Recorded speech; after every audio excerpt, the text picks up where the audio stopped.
Bonjour à toutes et à tous. Je suis Jérémy Schramm, ingénieur avant-vente chez WatchGuard France.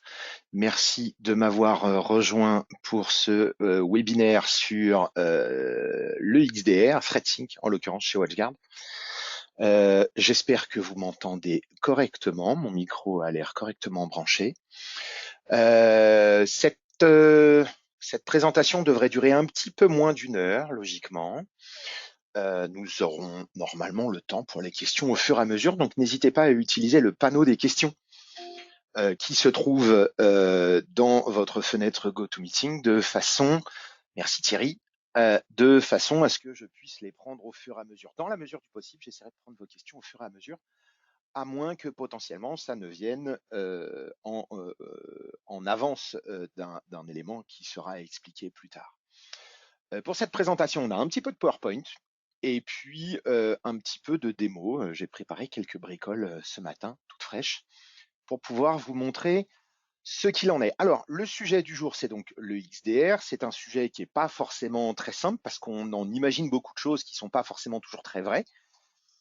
Et pour cela, on peut remercier les services de marketing du monde entier qui ont su digresser allègrement sur le sujet. Le XDR, c'est un sujet qui n'est pas neuf, puisque c'est un sujet qui existe depuis quelques années, au moins dans les grands comptes. Alors, j'aime pas trop le Gartner de façon générale, mais il faut reconnaître que le hype cycle du Gartner a au moins le mérite de nous expliquer ce que sont les tendances, sachant que d'un point de vue technologique et notamment d'un point de vue cybersécurité, ce qui apparaît en grand compte a une fâcheuse tendance à se arriver ensuite sur le marché de la PME et de la grosse PME. Pour répondre à la question, oui, le webinaire est enregistré et vous pourrez le revoir. Vous recevrez un lien de replay à l'issue de l'événement. Donc, ce qu'on voit dans la hype cycle du Gartner, c'est que le sujet du XDR est apparu il y a quelques années en grand compte, en multinational, que ce sujet a été traité par différents outils, différentes approches technologiques et organisationnelles. Et donc, logiquement, une fois qu'on va arriver dans une phase descendante côté grand compte, c'est le moment où ça va arriver en PME. Et ce moment, c'est maintenant. En l'occurrence, c'est depuis au bas mot une année, voire deux. Et le métier, notre activité chez WatchGuard, ce sont donc les solutions de PME. Et donc, ce qu'on va s'occuper de faire pour vous, c'est de vous aider à prendre ce virage technologique qui, pour le coup, est pas forcément l'un des plus compliqués, l'un des plus engageants d'un point de vue fonctionnel et d'un point de vue technologique, puisque le but du jeu, ça va être que le système vous fasse gagner du temps et pas que vous ayez besoin d'y consacrer beaucoup plus de temps, contrairement à certaines autres technologies qui ont pu être nécessaires par le passé. Alors le XDR, il faut comprendre que c'est un service, c'est pas un produit, d'accord. L'idée, c'est vraiment de tendre vers une notion de service. Le produit en lui-même n'est qu'un moyen pour produire ce service.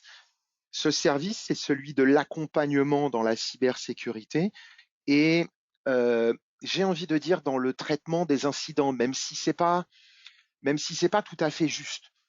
Euh, Lorsque votre antivirus bloquait une menace, il y avait une nécessité fonctionnelle et c'était la seule nécessité fonctionnelle de nettoyer les dégâts possiblement faits par le virus. L'EDR et le XDR sont des produits de service et globalement, la menace se doit d'être stoppée par le produit lui-même.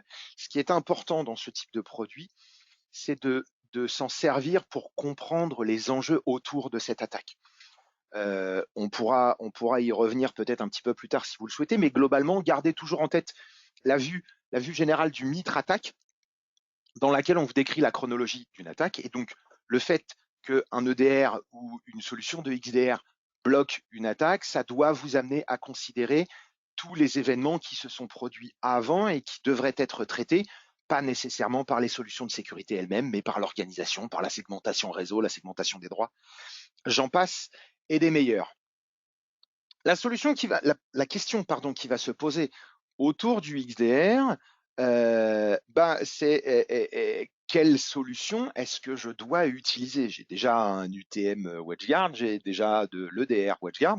Est-ce que je dois prendre du XDR WatchGuard ou est-ce que j'aurais pas meilleur compte d'utiliser une technologie différente pour traiter cette problématique-là? Parce que est-ce qu'on a vraiment envie de mettre tous ses œufs dans le même panier?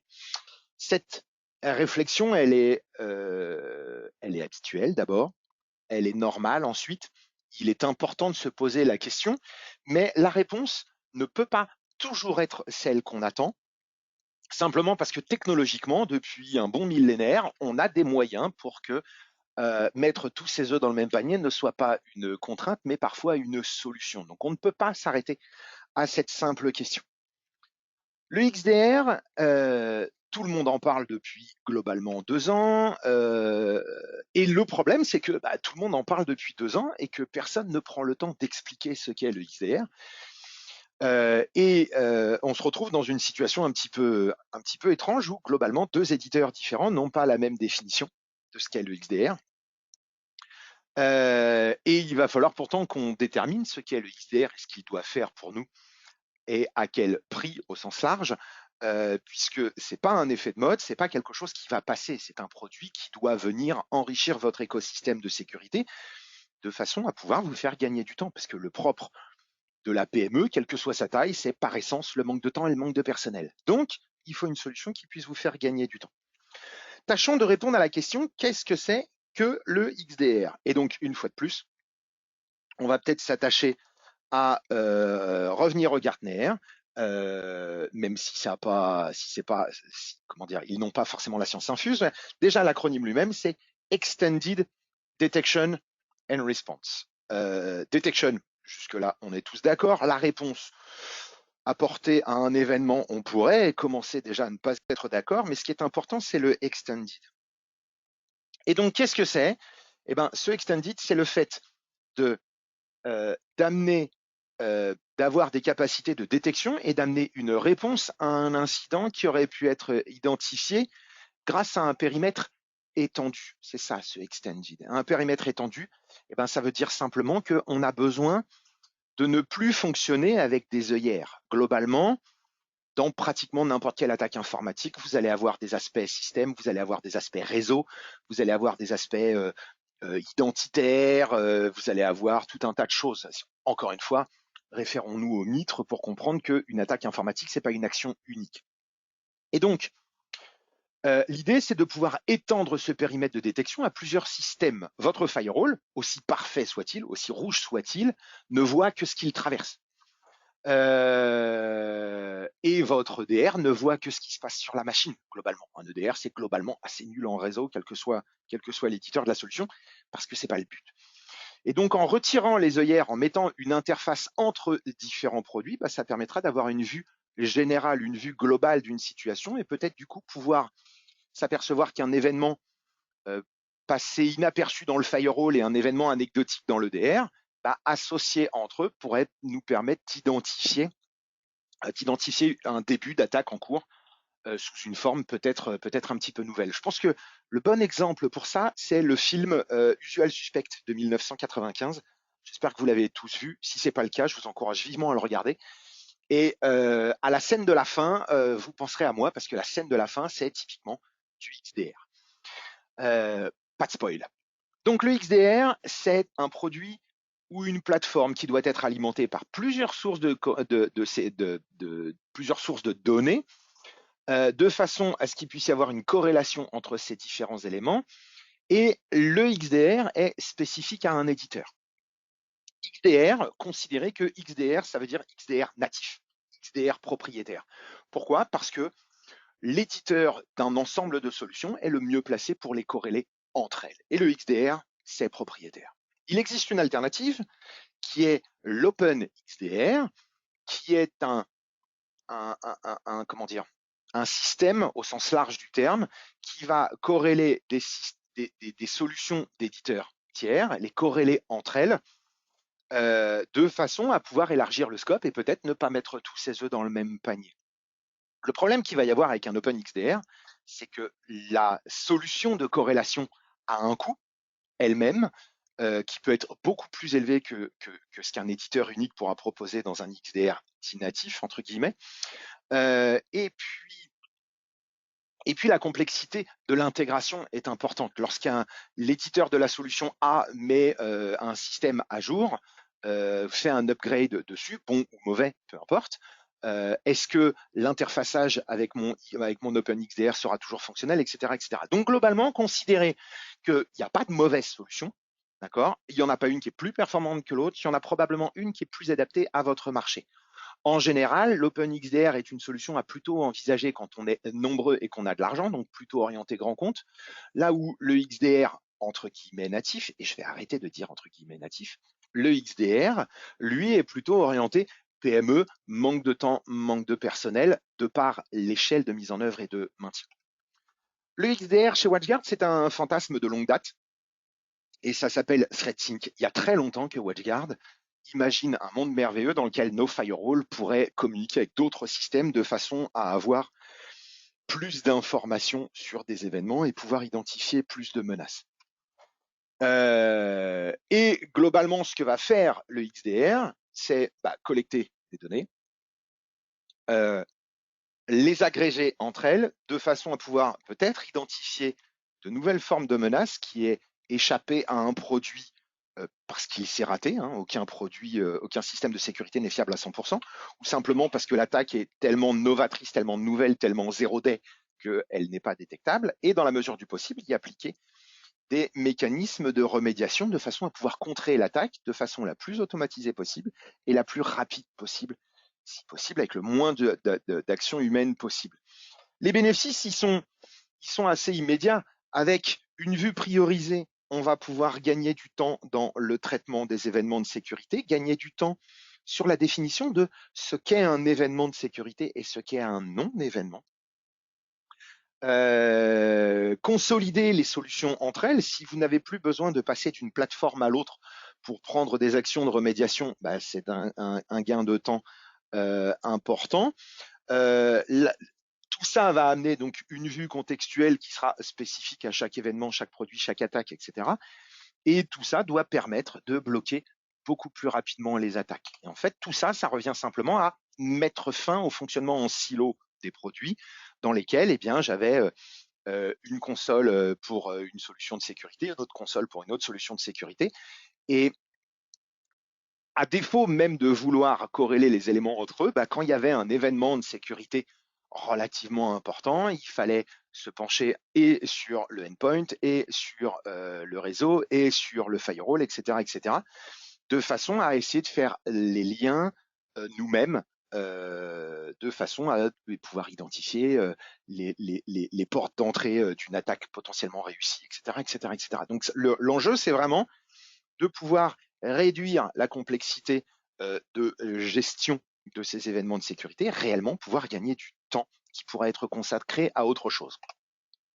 Le fonctionnement en général est assez simple. Une solution de sécurité, quelle qu'elle soit, reçoit des télémétries, reçoit des flux, des événements, etc., peu importe le type de solution, et va, au regard de ses systèmes internes, de ses configurations et de ses capacités, va trier ces événements, rentrer par le haut, de façon à pouvoir faire le tri entre ce qui est un événement de sécurité, un événement indésirable, et ce qui n'en est pas un. D'accord? Et encore une fois, aucun système de sécurité n'est fiable à 100%. Donc, ce que mon EDR va pouvoir identifier, ce que mon UTM va pouvoir identifier, c'est une chose. Mais l'idée, c'est que en reprenant les mêmes télémétries et en les passant dans un tamis différent, qui va être le tamis de l'IA, en l'occurrence d'une autre IA, ce ne sera pas la même que celle de l'EDR, et ça permettra d'avoir un point de vue différent sur cette situation et peut-être pouvoir détecter d'autres choses ou pas, hein. D'ailleurs, peut-être que votre UTM est parfaitement configuré, parfaitement à jour et que votre EDR est fabuleux, mais peut-être pas. Donc l'idée, c'est de pouvoir peut-être détecter d'autres choses et encore une fois, d'avoir des actions croisées. Pardon, hop, misclick.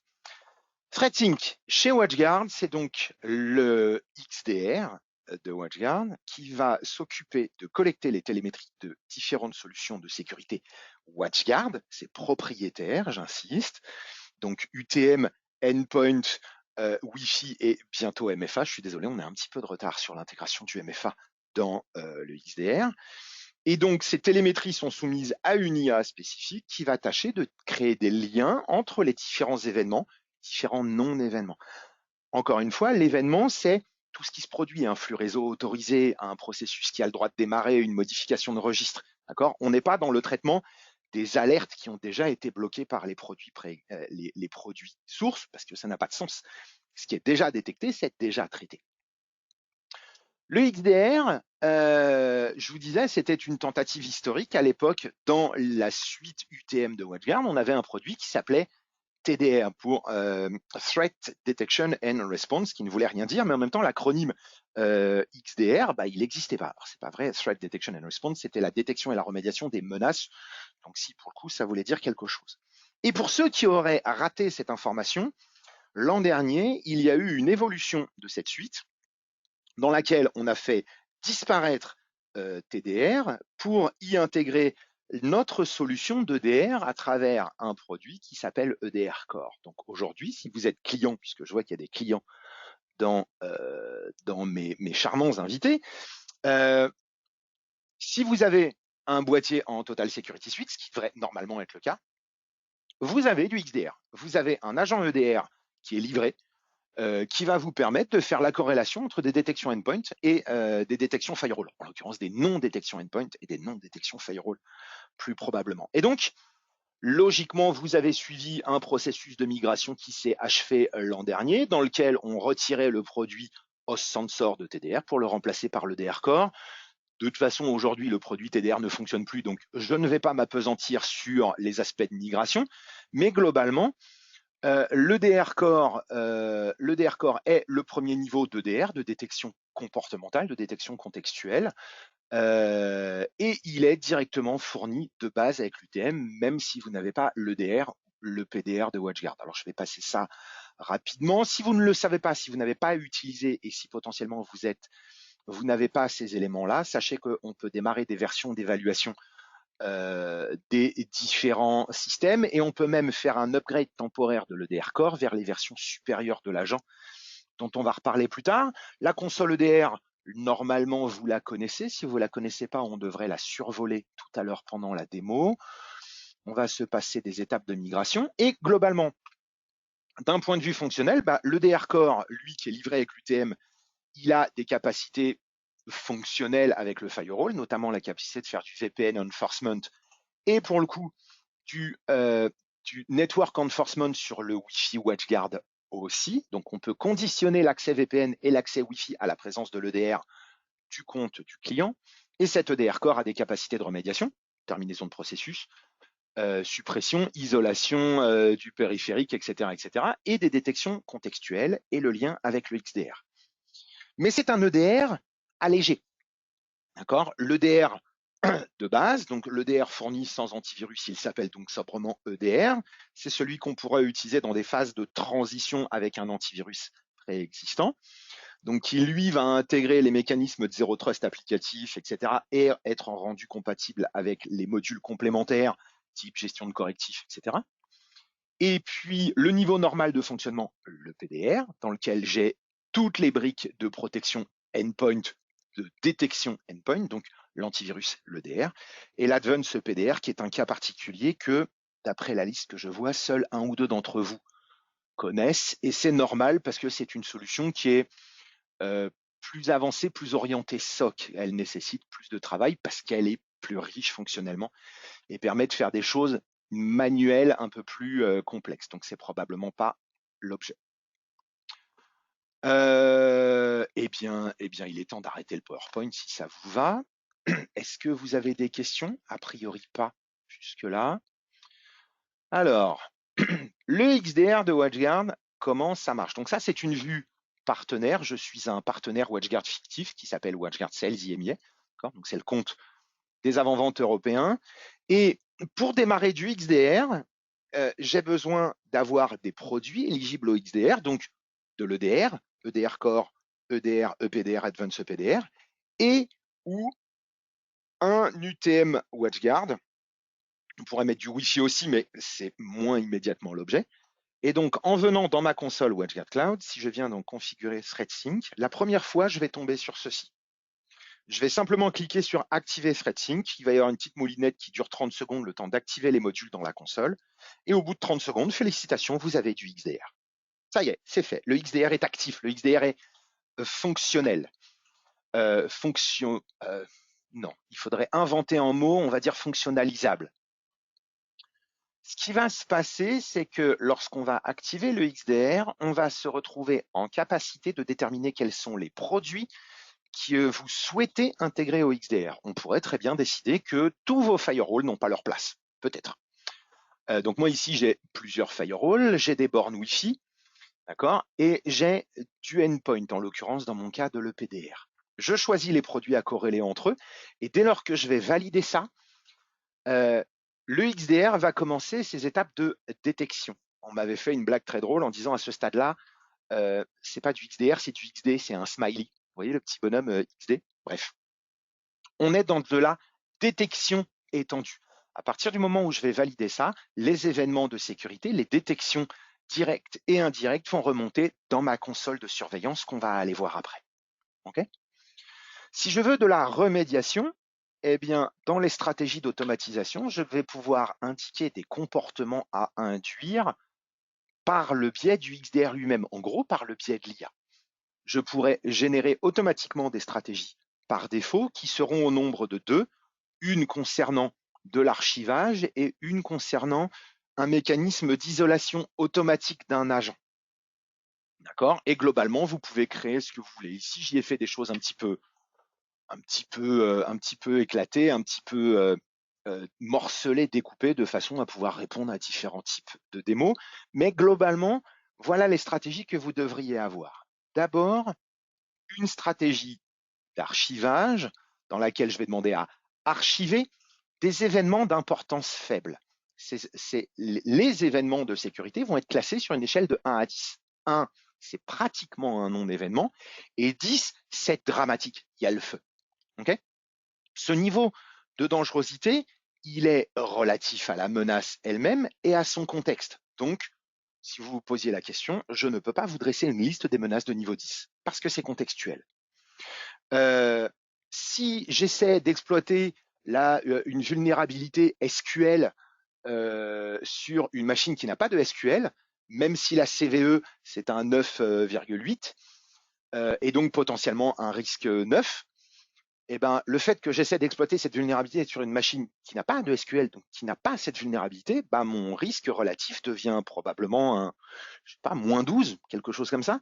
D'accord? Donc, c'est en cela que le risque est contextuel. Globalement, ici, ce que je dis, c'est que sur des menaces faibles, quels que soient les types de menaces, et je pourrais choisir différents types d'événements, sur différents types d'appareils, eh bien, et à condition que des actions aient été prises, sous-entendu par l'agent de détection lui-même, alors je vais archiver l'événement de façon à ne pas, à ce que mon personnel IT ne soit pas noyé sous les événements.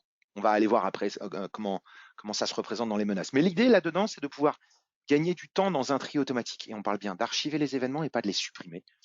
Parce que potentiellement, un événement non pertinent aujourd'hui pourrait s'avérer avoir une importance plus élevée demain. Ça, ce serait ma première règle. Ensuite, je créerai probablement une deuxième règle qui serait une action générale dans laquelle j'indiquerai que si j'ai des événements d'importance variable, je vais forcément venir supprimer le fichier et prendre d'autres actions. Je vais revenir en détail sur ces actions-là ensuite.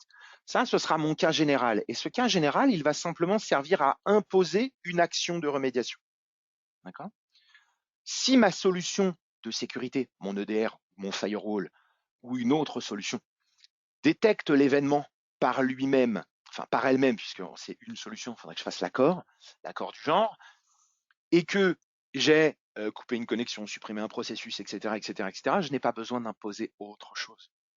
Mais si d'aventure ce n'était pas fait parce que votre EDR est mal configuré et qu'il est en mode audit, je pourrais imposer au système, je pourrais demander au XDR d'imposer à l'EDR de terminer un processus, même s'il est en mode audit.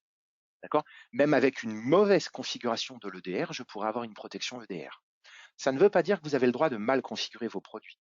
Ça veut juste dire que ça va pouvoir, malgré tout, renforcer l'ensemble de la solution. Pardon, je reviens là. Donc, mon action générale, en général de 1 à 6 ou de 1 à 7, c'est variable, va venir imposer un comportement. Et dans des cas plus critiques, eh bien, je pourrais demander à mon système d'avoir des actions plus lourdes. Bannir une IP dans le firewall ou dans les firewalls, isoler le périphérique, etc., etc. Isoler le périphérique étant, de mon point de vue, l'action la plus impactante, l'action complémentaire la plus impactante, parce que si j'isole un poste, c'est pas immédiatement dramatique, mais si j'isole le poste du patron de l'entreprise, probablement que je vais me faire souffler dans les bronches, même si c'était probablement une nécessité de sécurité. Ça, c'est un problème politique. Donc, je vais définir des comportements en fonction des types de menaces, en fonction des types de produits conservés à la détection, etc., etc. Tout ça pour arriver à quoi? Eh bien, dans surveiller menaces, je vais avoir le regroupement de mes événements de sécurité. Alors ça, c'est la vue de mes événements de sécurité d'aujourd'hui. Et moi, le matin, avant de commencer ma journée, j'aime bien déclencher des attaques avec un café et une tartine. C'est rigolo. Et donc, je vais avoir dans ces événements de sécurité des événements d'importance relativement élevée et des événements probablement non pertinents. Et donc, j'ai eu un tri ici. Notez que juste à l'échelle de la matinée, j'ai eu potentiellement 16 événements critiques, 16 événements sur lesquels il faut que quelqu'un se penche.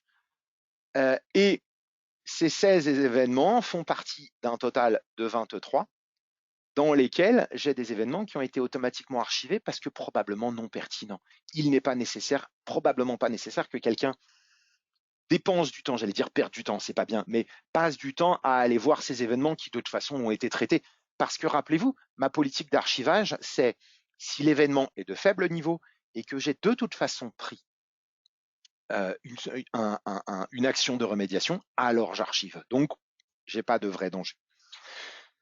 Ces événements, ici donc sur l'échelle d'une journée, donc j'aurai des éléments horaires là-dedans, mais si je change d'échelle, j'aurai beaucoup plus de choses. Si je reviens sur le mois dernier, je crois, vous voyez, je vais avoir des choses un petit peu différentes avec des événements. Notez ici l'intérêt de l'archivage quand même.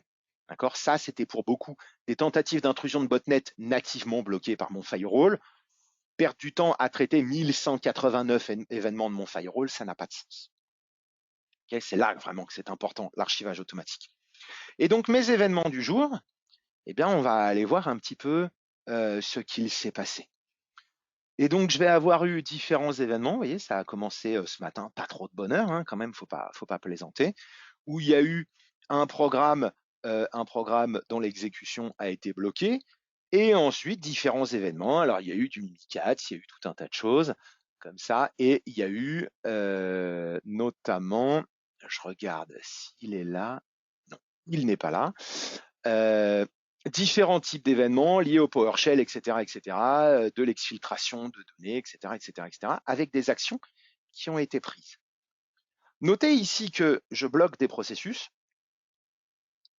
que j'isole le périphérique et que malgré l'isolation du périphérique, je continue à avoir des événements de sécurité. C'est un cas particulier, c'est lié à une nouvelle fonctionnalité qu'il faut que je vous montre. Normalement, j'aurais eu ici une fin globale de l'attaque. Cette attaque, qu'est-ce qu'elle est? J'ai utilisé un produit qu'on m'a montré il y a un mois et demi à peu près, qui est rigolo parce que même dans sa version gratuite, il permet de simuler des attaques et d'avoir des petits rapports. Alors la version payante permet de faire beaucoup plus de choses et de lancer beaucoup plus d'attaques en même temps, et c'est ce qui s'est passé ici. Et en fait, lorsque j'utilise ce produit, normalement, le premier événement déclenche le blocage, l'isolation de la machine.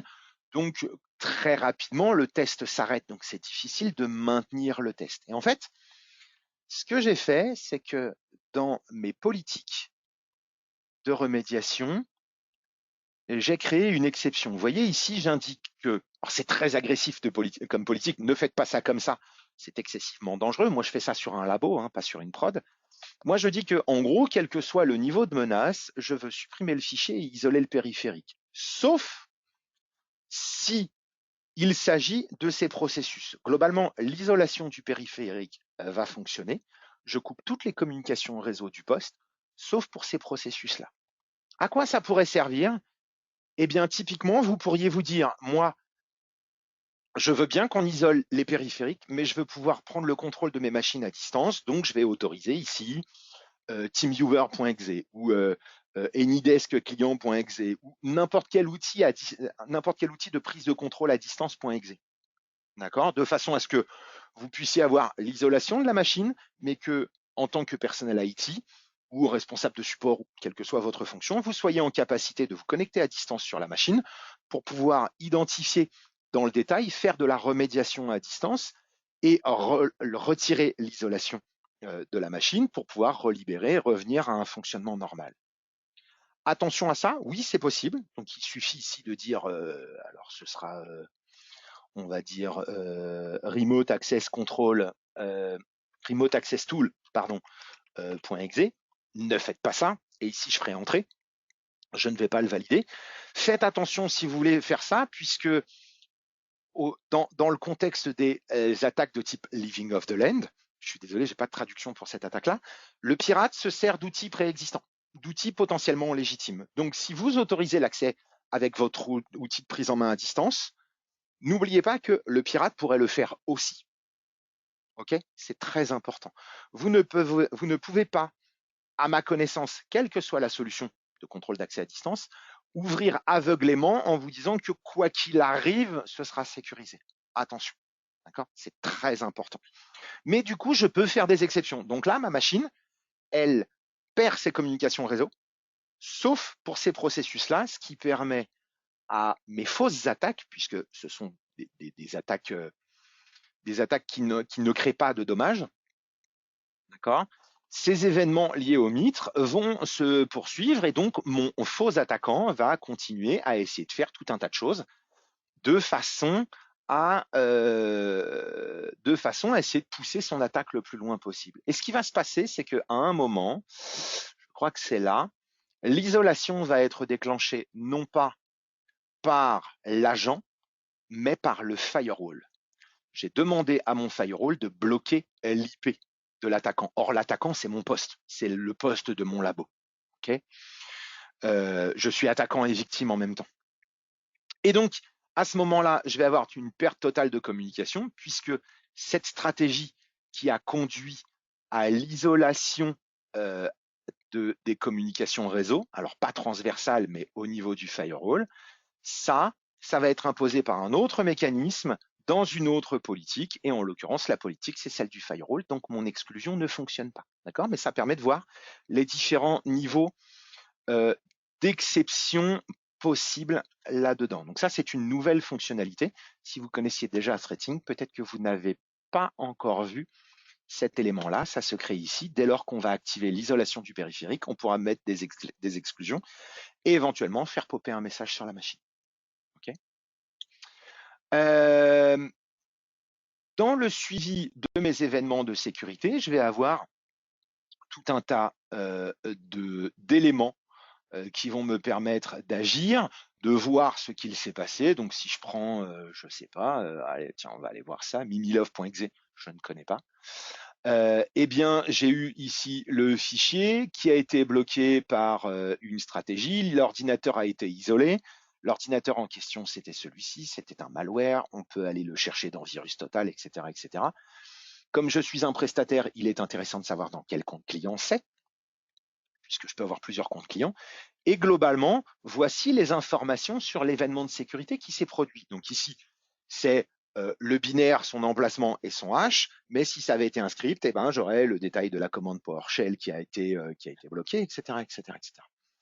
La machine a été isolée, donc je pourrais ici cliquer sur arrêter pour sous-entendu arrêter l'isolation de la machine et rétablir ses connexions au réseau. Okay. D'ailleurs, ma machine isolée, je peux la retrouver ici. Vous voyez, PC2, il est isolé. Donc, je pourrais venir sur l'un des événements de sécurité et parce qu'il est traité, eh bien, libérer ma machine pour que l'utilisateur reprenne une activité normale. Ou alors, je pourrais ici, d'un point de vue global, arrêter l'isolation. Okay, si je reviens dans mes incidents, je vais retrouver comme ça tout un tas d'éléments. Alors, tiens, on pourra aller voir le PowerShell. On va voir ce qui a été fait dedans. Allez, voilà. Donc, vous voyez, ça c'est ce qui avait été fait au niveau du PowerShell et qui a déclenché un blocage. Dans certains de ces éléments-là, on peut avoir le graphique d'activité de la menace. Et pour ceux qui connaissent déjà l'EDR de WatchGuard, eh bien, vous connaissez déjà probablement cette vue puisqu'en fait, elle est issue de l'EDR. Et en fait, je vais avoir le graphe de mon processus. Je n'ai plus besoin de revenir dans ma console EDR pour récupérer cette vue et pouvoir aller l'afficher. C'est pareil, ça fait partie des fonctionnalités qui ont été ajoutées relativement récemment. Et donc là-dedans, je vais pouvoir rejouer les événements, voir ce qui s'est passé à différentes étapes, créer des liens avec les différents événements, etc., etc., etc. Au sein de mon événement de sécurité, j'aurai également la possibilité de mettre des commentaires de façon à avoir un suivi du traitement des événements. Je crois que c'est Jérémy qui bricole, ce qui laissera l'opportunité à un de mes collègues de voir ça, d'appeler le fameux utilisateur, de vérifier que c'est bien lui et de dire « Ah bah oui, c'est bon ». Et du coup, cet événement qui est au final un non-événement parce que c'était du red teaming, eh bien cet événement de sécurité, je vais pouvoir l'archiver de sorte que, je vais revenir là, de sorte que cet événement de sécurité n'apparaisse plus dans mon tableau de bord comme étant un événement critique. Et donc, je vais pouvoir archiver l'événement et du coup, je vais passer de 17 événements, je crois, à 16 ou de 16 à 15, je me rappelle plus. Red teaming, modifier l'état, l'événement est archivé, c'est bon, je n'ai plus besoin de m'y intéresser. J'ai l'événement et je sais quel opérateur s'en est occupé. Du coup, si je reviens dans ma synthèse, j'aurai un événement en attente de moins, d'accord, et un de plus archivé. Ces événements ici, ils sont triés. Je ne vous l'ai pas montré, mais globalement, ici, je n'affiche que les nouveaux et les lus, et potentiellement, je pourrais retirer toute forme de filtre, ce qui me permettrait de voir également, il y a à nouveau du botnet, vous voyez, des événements sur les différents firewalls. Ça, c'est 2 firewalls différents pour lesquels j'ai eu des événements. Ça fait 37 minutes. Globalement, voilà pour les nouveautés. Qu'est-ce qui arrive là-dedans? On a vu l'aspect archivage, commentaire. Il y a un module de ticketing. Alors, pas aussi évolué que votre solution du ticketing probablement, mais il y a un module de ticketing qui va arriver là-dedans et qui est un élément fondamental pour que cette console XDR puisse être dans le courant de l'année, vraisemblablement après la rentrée scolaire, que cette console XDR puisse être associée au service de MDR de WatchGuard. Alors, probablement, j'espère, vous avez suivi le webinaire qui a eu lieu hier sur le MDR de WatchGuard. Mais donc, le MDR de WatchGuard, c'est le SOC de WatchGuard, les cyber-analystes de WatchGuard, les threat hunters, les chasseurs de menaces de WatchGuard qui surveillent en temps réel les consoles, mais pas ces consoles-là, globalement, qui récupèrent les télémétries de façon à pouvoir chercher de nouvelles formes de menaces. Eh bien, cette console-là va pouvoir leur servir d'interface de façon à pouvoir récupérer les télémétries des firewalls, récupérer les télémétries d'autres types de solutions, Wi-Fi, MFA, etc., et plein d'autres encore, pour enrichir leur data lake et avoir plus de capacité d'identification de menaces inconnues, indétectables, zero day, peu importe le nom qu'on leur donne et la forme qu'elles prennent. En termes de roadmap, il est prévu pour cette année l'intégration d'une solution de NDR, Network Detection and Response, au sein de WatchGuard Cloud et donc au sein du XDR. Cette solution de NDR, elle existe déjà. L'idée, ce sera de pouvoir collecter des télémétries dites Est-Ouest, considérant que ce qui traverse le firewall, ce qui va d'un réseau local vers Internet, le réseau local étant en bas du schéma et Internet en haut, ce sont des communications nord-sud ou sud-nord.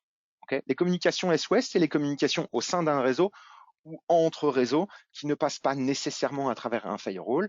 Et donc, va apparaître cette solution de NDR, ce sera donc ThreadSync plus NDR, qui va permettre d'intégrer à certaines conditions des switches, et il n'y a pas de switch WatchGuard, donc des switches d'autres marques, à la solution pour pouvoir collecter des télémétries réseau et identifier des attaques réseau internes.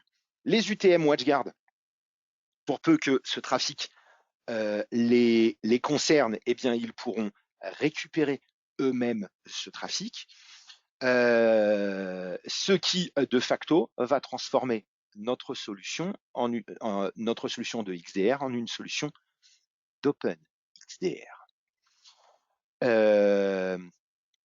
J'y ai ici, moi, une vue partielle, j'ai relativement peu de choses. Donc, mon UTM WatchGuard récupère les télémétries réseau, les télémétries Est-Ouest, donc au sein d'un réseau et de réseaux locaux à réseaux locaux, de façon à pouvoir identifier le trafic, traiter le trafic en fonction de différents déclencheurs qui pourront être relatifs à des sens de communication, des ports, des protocoles réseau, mais également des volumes. D'accord ? Quand on fait énormément de requêtes SQL, on pourrait trouver anormal qu'une machine fasse de minuscules requêtes SQL. Sous-entendu, est-ce qu'il n'y aura pas une tentative de, je ne sais pas moi, d'injection de code ou que sais-je. Cet aspect-là permettra des contrôles de conformité. Peut-être que certains d'entre vous, peut-être que certains de vos clients seront concernés par la mise en application de NIS 2 ou de ce type de directive.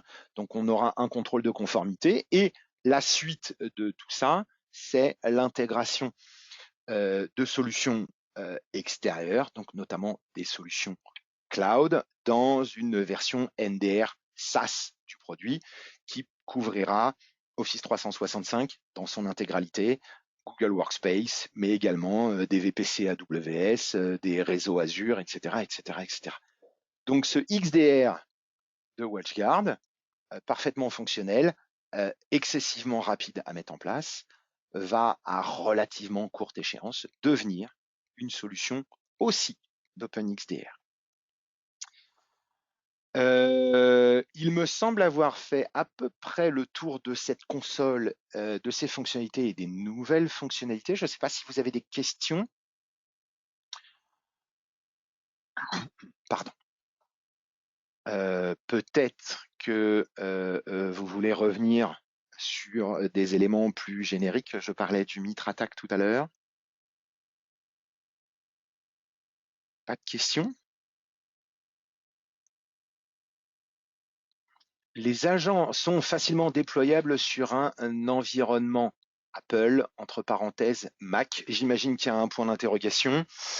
Je vous dirais que c'est aussi facile que pour n'importe quel déploiement d'un produit sur un réseau Mac.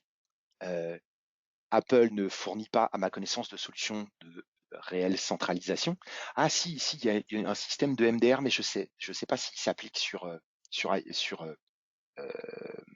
l'OS Apple. Globalement, non, parce qu'il n'y a globalement pas de méthode de centralisation sur Apple, donc vous pouvez scripter, il n'y a pas de souci. Mais là où on a alors, pour l'EDR, puisque ici votre question concerne l'EDR strictement,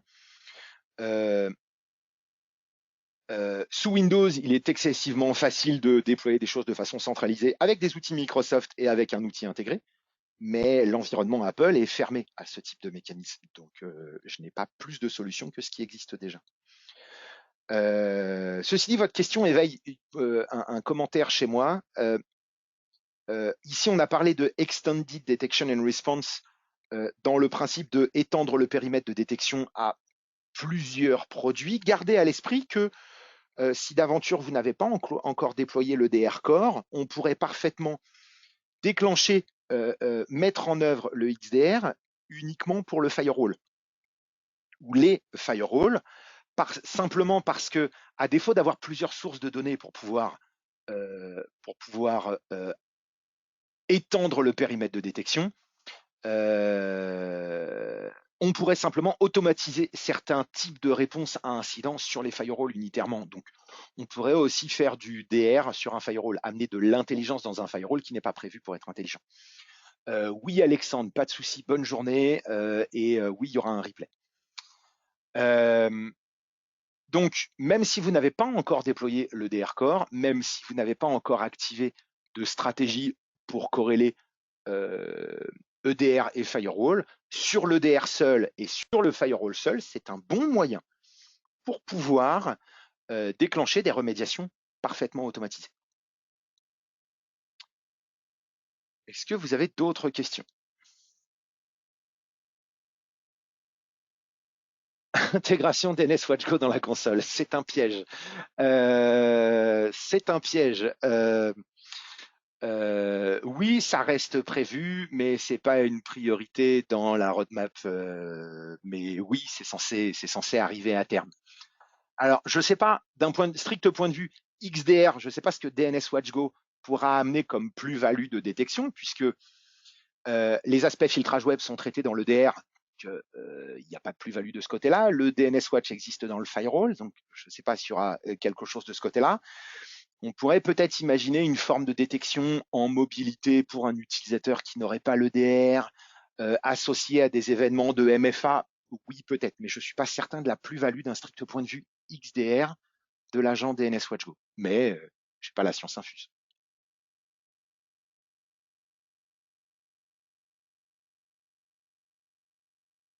D'autres questions?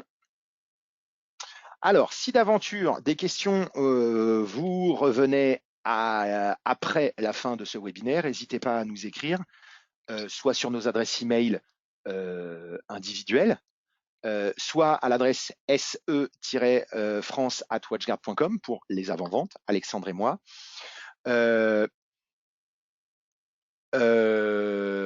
ou simplement france@watchguard.com. Et de toute façon, comme je le disais, je l'ai dit plusieurs fois, il y aura le replay. Alors, nouvelle question, est-ce que le management de l'XDR sera intégré au WSM? Absolument pas, parce que ça n'a rien de commun. C'est-à-dire que le XDR, on pourrait parfaitement imaginer faire du XDR sans Firebox. On pourrait très bien, et ça se fait chez certains clients, activer des fonctionnalités d'XDR sur de l'EDR seul, de façon à avoir des mécanismes de remédiation automatisés et rajouter quelque part une deuxième IA dans les mécanismes de détection. Donc ça n'a pas, le firewall n'est qu'un accessoire là-dedans. Donc le XDR n'arrivera jamais dans le WSM. À l'inverse, on pourrait se poser la question du management des firewalls dans WatchGuard Cloud. Et ça existe déjà en très grande partie et on pourra en rediscuter soit dans un autre webinaire, soit dans une conversation privée. Donc, n'hésitez pas à m'envoyer un petit mail pour qu'on se prenne un rendez-vous et qu'on discute de ce sujet-là. Mais non, le XDR ne sera jamais dans le WSM parce que c'est pas sa place et parce que je n'y aurai pas d'IA et que l'IA est fondamentale pour ça. Je peux vous envoyer la présentation, je dois pouvoir la faire suivre avec le replay, mais sinon de toute façon vous aurez le replay. Est-ce qu'on peut revoir où se trouve le graphe en étoile d'araignée sur les détections? Oui, bien sûr. Alors, vous l'avez à deux endroits. Vous l'avez dans ce nouvel emplacement au niveau des menaces, donc surveiller menaces donc, dans le traitement des événements du XDR. Et si je viens prendre un événement de sécurité, donc je ne sais plus lequel, je sais pas, on va prendre ça peut-être. Je vais avoir, en fonction des types d'événements, Threat Activity Graph, il est là. Et je vais cliquer là et il va se charger. Mais je l'ai également, parce que c'est son origine, je l'ai également dans le suivi de mon endpoint. Si je viens dans ma console endpoint, alors on va laisser charger, et que je viens soit dans les indicateurs d'attaque, ce qui pourrait être un élément, soit dans le tableau de bord des attaques au niveau de l'activité des événements malveillants notamment, mais pas que, on va aller là, eh bien, je pourrais retrouver ce type de graphe aussi. Alors, il y a le mode graphique en étoile tel que je vous l'ai montré, qui est en train de charger à côté, mais il y a également son pendant, son équivalent en liste, qui peut être plus intéressant sur des actions riches. Quand vous avez un processus qui en crée un autre, qui en crée plusieurs, avec des fichiers temporaires, des modifications de registres, etc., il peut être intéressant d'avoir cette liste avec le déroulé des opérations. Alors là, la liste est courte, c'est pas forcément un très très bon exemple. Mon étoile ne veut pas charger. Mais globalement, ici, vous auriez le déroulé étape par étape, seconde par seconde, en fait, vous auriez les minutes de l'attaque, ce qui peut être intéressant aussi. Donc, vous l'avez aux deux endroits, puisque ce qui vient charger dans le XDR, c'est directement issu des informations de l'EDR.